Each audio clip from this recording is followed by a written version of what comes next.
Welcome children to the second part of the chapter. Now in second part we'll do chemical properties of metals and non-metals. We'll do reaction with oxygen and reaction with water.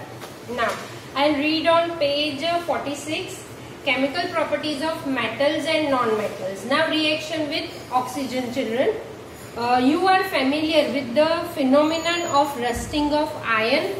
Recall the reaction by which rust is formed. What is rust? Rust मतलब जो हमने 7th standard में भी पढ़ा है, metallic object पे जो powdery form हो जाता है, जब उस पे मॉइस्चर आता है, उसको वेट रखते हैं तो जो पाउडरी फॉर्म हो जाता है, दैट इज कॉल्ड रस्ट. हम लोग गुजराती या हिंदी में काट बोलते हैं उसको. Okay, brown powdery form, brown layer on metal. Okay, that is rust. Now, recall the reaction by which rust is formed. You had also performed in class 7 an activity of burning of magnesium ribbon in air. जैसे कि हमने 7th standard में पढ़ा है activity of burning magnesium ribbon. You had learned that in both the process oxide formation takes place. जैसे कि ion, हम कोई भी आयन ऑब्जेक्ट ले फर्स्ट ऑब्जेक्ट में, जैसे कि आयन नेल ले लो. आयरन नेल को मॉइस्चर में रखो थोड़े टाइम के लिए, तो वो ऑक्सीजन, एयर में ऑक्सीजन होता है और वाटर जो होता है, दोनों रिएक्ट करके क्या फॉर्म करते हैं? Oxide, iron oxide. Iron plus oxygen, iron plus oxygen plus water क्या फॉर्म करेगा? Iron oxide.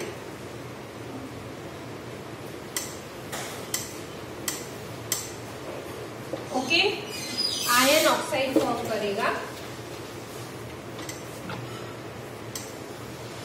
This is a chemical property of metal that iron is metal when it reacts with oxygen in the presence of moisture, तो वो क्या form करेगा? Iron oxide. वैसे ही magnesium plus oxygen, magnesium ribbon जो हमने 7th standard में activity भी की थी कि मैग्नीशियम रिबन जो है उसको बर्न करेंगे, एयर में बर्न करेंगे जैसे कि हम अगरबत्ती, इंसेंस स्टिक कैसे बर्न करते हैं, तो वो कैसे पाउडरी फॉर्म होता है, वैसे ही मैग्नीशियम रिबन को हम बर्न करेंगे तो व्हाइट डेजलिंग लाइट के साथ वो बर्न होती है और व्हाइट एशेज वो लीव करती है after burning. So magnesium with oxygen will give magnesium oxide.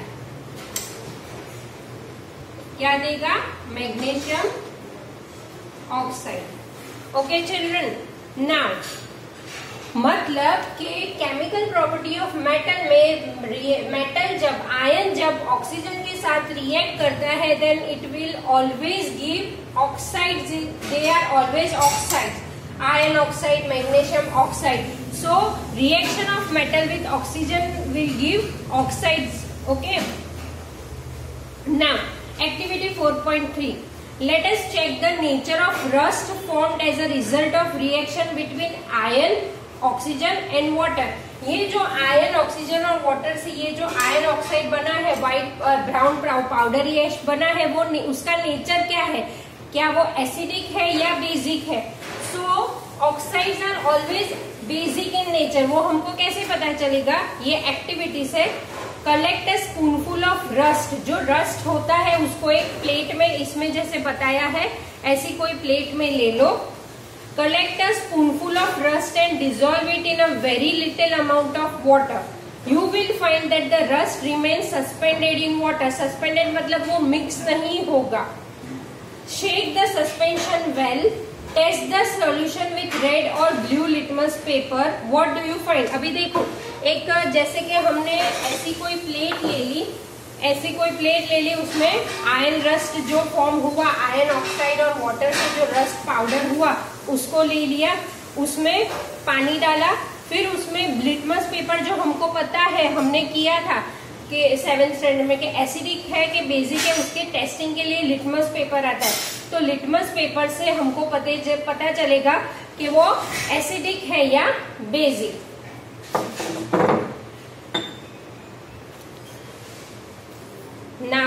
recall the activity. I'll read on page 47.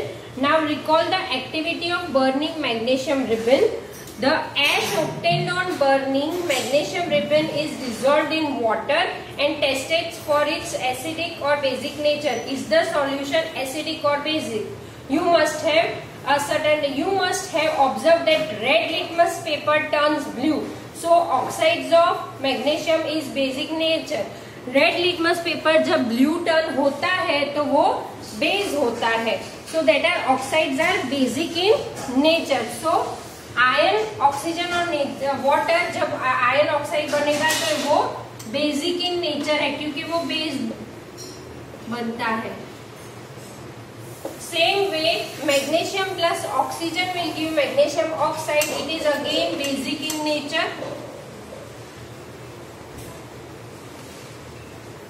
It will turn red litmus paper to blue, so it is basic in nature. Now, you must have observed that the red litmus turns blue, so oxides of magnesium is also basic in nature. In general, metallic oxides are basic in nature. This is one first property of metals, that oxides of metals are basic in nature. Now, activity 4.4. Take a small amount of powdered sulfur. Sulfur non-metal है.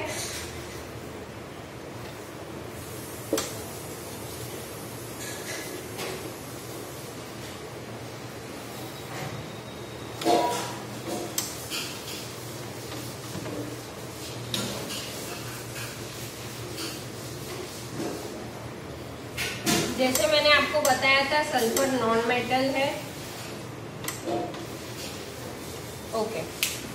So take a small amount of powdered sulfur in a defrigating spoon and heat it. Defrigating spoon मतलब ये जैसे यहाँ पे बताया है इस तरह की होती है. See, this is defrigating spoon. You can see here. लेकिन अगर ऐसा नहीं है तो ऐसा हम लोग घर पे भी बना सकते हैं. So take a small amount of powdered sulfur in a defrigating spoon and heat it. उसको गर्म करो. If defrigating spoon is not available, you may take a metallic cap of any bottle and wrap a metallic wire around it and give it a shape as shown here. Now, as soon as sulfur starts, उसको burn करो.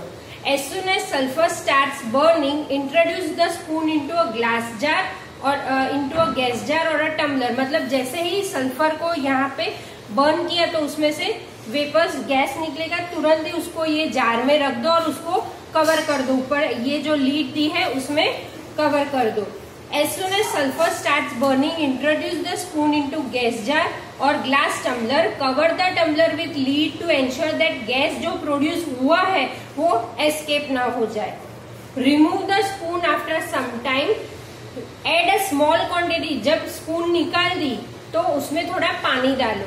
Add a small quantity of water into the tumbler and quickly replace the. फिर से तुरंत बंद कर दो. Shake the tumbler well. tumbler जो है ये जो है जिसमें गैस भरा हुआ है उसको प्रॉपरली शेक करो ताकि वो वाटर के साथ मिक्स हो जाए.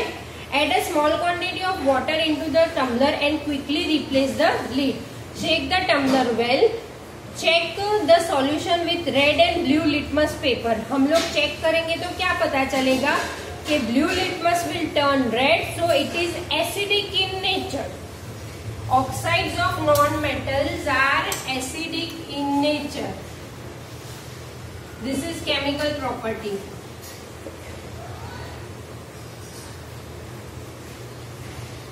Metals में basic in nature, इसमें acidic in nature. Turn page back. The name of a product formed in the reaction of sulfur and oxygen is sulfur dioxide gas. जो प्रोडक्ट फॉर्म हुआ sulphur और oxygen को burn करके sulphur dioxide gas produce हुआ. अब ये जो sulphur dioxide gas है उसमें थोड़ा पानी डाला. देखो सल्फर को बर्न किया तो वो जो गैस वो ऑक्सीजन एयर के साथ रिएक्ट हुआ और वो क्या बना, सल्फर डाइऑक्साइड गैस बना. ना ये सल्फर डाइऑक्साइड गैस में थोड़ा पानी डाला तो वो सल्फरस एसिड बन गया. क्या बना, sulfurous acid. Okay, so when sulfur dioxide gas is dissolved in water, acid is formed. The reaction can be given as follow. Sulphur dioxide plus water will give sulphurous acid. जो gas form हुआ उसमें थोड़ा पानी डाला आगे activity में हमने, तो कौन सा गैस प्रोड्यूस हुआ? Sulphurous acid. The sulphurous acid turns blue litmus paper red. So जैसे कि हमने 7th स्टैंडर्ड में भी पढ़ा था लेसन 5 एसिड और बेस में, कि जब भी blue litmus paper red turn होता है तो वो एसिडिक इन नेचर होता है. Generally, oxides of non-metals are acidic in nature.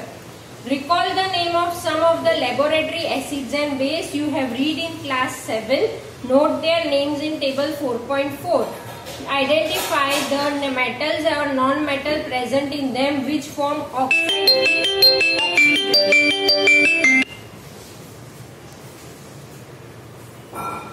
Now, reaction with water.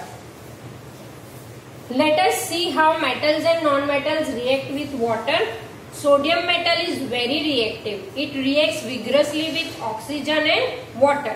A lot of heat is generated in this reaction. It is therefore stored. अभी देखो sodium वो एक मेटल है लेकिन वो बहुत ही रिएक्टिव मेटल है. This is another exception. जैसे सोडियम एंड पोटेशियम सॉफ्ट होते हैं वैसे sodium is metal which is very reactive. इसीलिए उसको हम वो रिएक्टिव विद ऑक्सीजन और वाटर में बहुत रिएक्टिव है, इसीलिए उसको केरोसिन में रखना पड़ता है ताकि वो फायर ना करे. Lot of heat is generated in the reaction. It is therefore stored in kerosene. Now activity 4.5. Take a 250 ml beaker और a glass tumbler. Fill half of it with water. 250 ml beaker में half of it पानी भरो.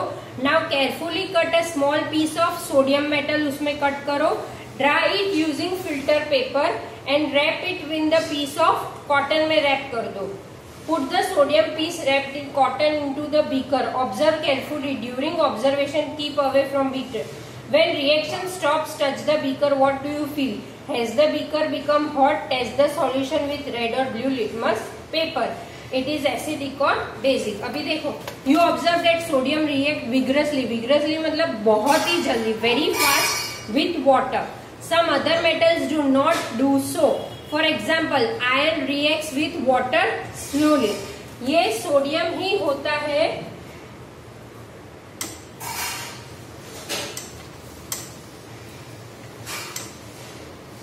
Sodium is exception. So sodium react vigorously with oxygen. Sodium reacts vigorously or rapidly with oxygen and water.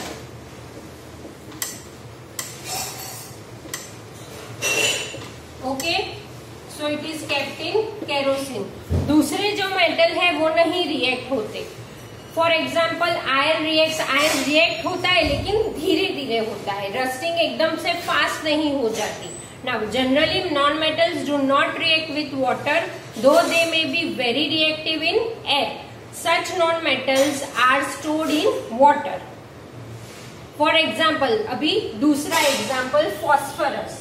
ये metal है, ये non metal है. Phosphorus is another exception. Is very reactive metal. Is reactive non-metal.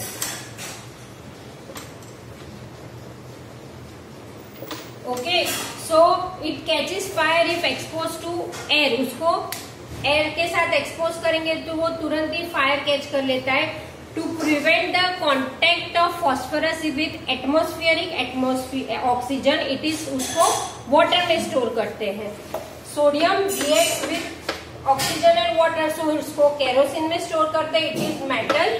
Phosphorus reacts with non metal with oxygen, so उसको water में store करते हैं. Clear children? Till now we have done chemical properties of metal with oxygen and water. when metals react with oxygen, they are oxides in acidic, basic in nature, and when it reacts with non-metal, they are acidic in nature. Okay children, now we'll do further reaction with acids and reaction with base in next part. Thank you.